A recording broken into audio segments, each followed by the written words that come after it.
Jack Swab, he, him, his. I am an assistant professor in the Department of Geography and Sustainability.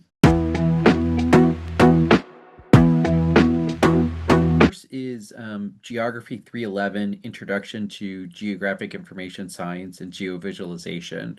And so essentially the whole point of the course is to get students to learn the basics of computer mapping, of digital mapping. I had an assignment where I told the students, hey, here's what I want you to do. You can pick one of these tools that we haven't learned about yet.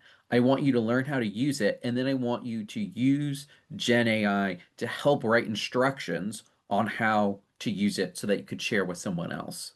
Technology is always changing. If you are going to be an expert in GIS, in digital mapping technologies, it means that you're going to need to keep learning, and you're probably going to need to teach other people about the skills that you've learned. And so figuring out how to do that in a textual form is important. So another area that I've used Gen AI is actually with a private company based in San Francisco that has been it's a startup that's been investing a lot of time into developing what we would call in geography GeoAI for particular mapping and cartography processes. And so over this past year, they've unveiled all sorts of new different techniques and tools. But one of the things that I've done is I've employed uh, this this Gen AI tool that they've developed to speed up the process of what we call georectification. What this AI tool allows you to do is it helps speed up the process of making those points. We would call them control points. So that's like the intersection of one building in the paper map and the intersection of the building on the satellite image. So like figuring out where those points are. It speeds that up, and it also speeds up the process of outlining individual buildings or streets or whatever your map is of. And so I did a lab where we tried that out. We did it in the traditional way, and then we did it in the with the new AI way. And I kind of had the students think through what they lost or what they might lose if they did all AI and what they gained by doing all traditional and vice versa. Yeah, so mainly other than the more specific GIS ones that I talked about for the second assignment, mainly this is just like ChatGPT, Uchiverse. Got like a lot of this was a really good idea, but this was way too much work. Which is totally fine because it was in reality I realize it was a lot of work. But I think we're at a point with a lot of AI technologies where students are still really interested. They want to know more. They don't really know everything that AI can and can't do.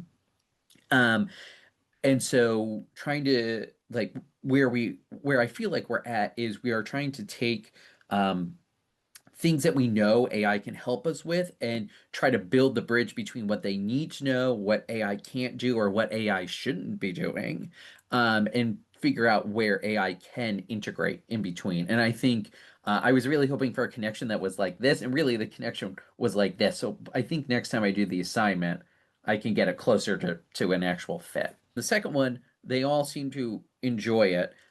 Some students were like, why would you have us do the traditional way if there's this new way that's way better?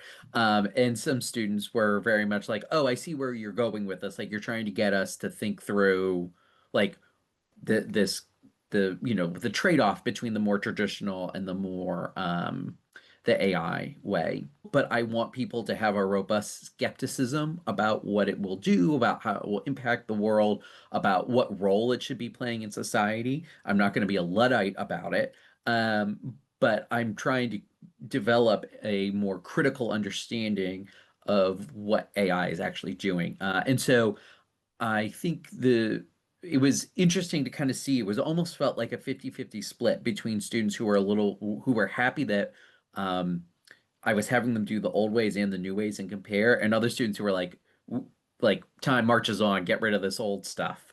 That was an interesting split.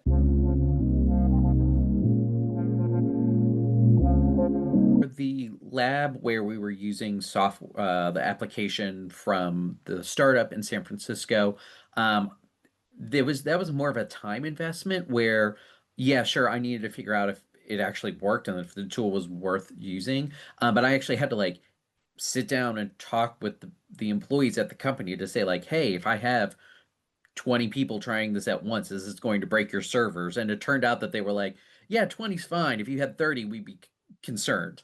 Of course, that was 6 months ago, so maybe that's not an issue anymore, but still, like I had to invest some time in that. But that wasn't a huge obstacle. I think the challenge more for me around the AI implementation has been knowing how much the students can and can't do with it. Back to the assignment where the student said, great idea, like the execution just did not work. It's so new, there's going to be a lot of trial and error. And that trial and error is like mentally, emotionally um, taxing. Like not only for me as an instructor, but also for the students. Like it makes them anxious if they can't get the assignment done that they in the way that they think that it needs to be done. Um, and so I've really tried in that regard. I've tried to like tone the narrative around grades down for some of these Gen AI assignments. So for this lab specifically, once I it became very clear that it was a very hard one and students were having a difficult time, I basically told everyone, I said like as long as you submitted it on time, you're going to get full points. Like and you put in a decent effort, like you didn't just do nothing.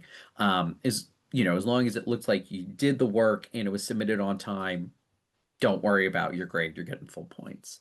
And so I think that helps ameliorate some of the things. But again, like you're having to come up on the fly of how to navigate through kind of these uncharted waters.